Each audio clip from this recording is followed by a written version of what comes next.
नमस्कार शिक्षक साथियों, स्वागत है आपका आज की वीडियो में, जिसका प्रकरण है भारत में कंपनी राज्य का विस्तार। इसके भाग 1 और भाग 2 मैंने करा दिए हैं।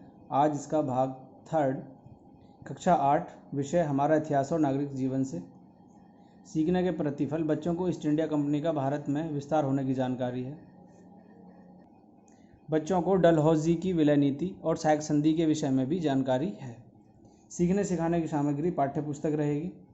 चलते हैं इसके भाग 3 पर। पार्ट 3 चरण अवधि आकलन के तरीके रहेंगे। इसमें शिक्षण के आरंभ में शिक्षक बच्चों को बताएंगे कि अंग्रेजों ने अपनी कंपनी का विस्तार करने के लिए युद्ध के साथ साथ फूट डालने की चाल चली।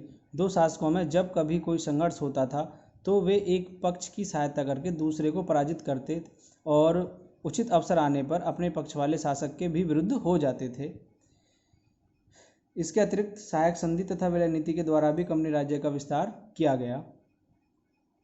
शिक्षण के दौरान शिक्षक बच्चों को सहायक संधि तथा लॉर्ड डलहौजी के विलय नीति के विषय में बताएंगे, जिसकी अवधि 25 मिनट रहेगी। साथ में परिचर्चा भी रहेगी।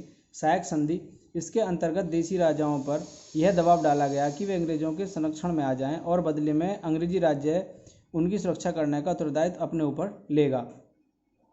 इस संधि को स्वीकार करने वाले शासकों को कंपनी का आधिपत्य स्वीकार करना था।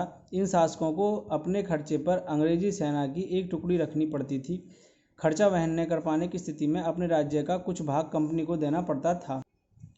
कंपनी की अनुमति के बिना उन्हें किसी से भी युद्ध अथवा संधि करने का अधिकार नहीं था। अपनी राजधानी में कंपनी सरकार का रेजिडेंट रखना पड़ता था। इस नीति से अंग्रेजों ने मैसूर, सूरत, तंजौर, कर्नाटक व हैदराबाद पर कब्जा किया।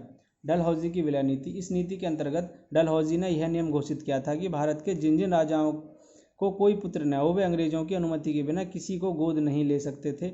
इस नीति के अंतर्गत सतारा, नागपुर, उदयपुर, जैतपुर, सघाट, संभलपुर तथा झांसी के राजाओं को अंग्रेजी राज्य में मिला लिया गया।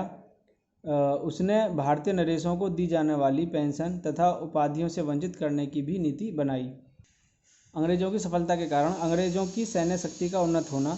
अंग्रेज अधिकारी कूटनीति का सहारा लेकर भारत में शासन करते रहे। भारत में कुशल नेतृत्व का अभाव होना, भारतीय राजाओं का आपस में लड़ते रहना, राजस्व लाभ मिलने से कंपनी की आर्थिक स्थिति का सुदृढ़ होना। शिक्षण के पश्चात शिक्षक बच्चों से पूछेंगे कि अंग्रेजी भारत में कंपनी राज्य का विस्तार करने में किस प्रकार सफल हुए।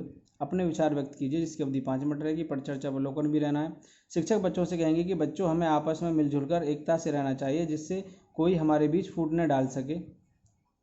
अंत में बच्चों को गृह कार्य भी देना है। लॉर्ड डलहौजी की विलय नीति क्या थी? सहायक संधि के अंतर्गत किन राज्यों को अंग्रेज राज्यों में मिला लिया गया? इस तरह से बच्चों को गृह कार्य दे सकते हैं। Thank you for watching.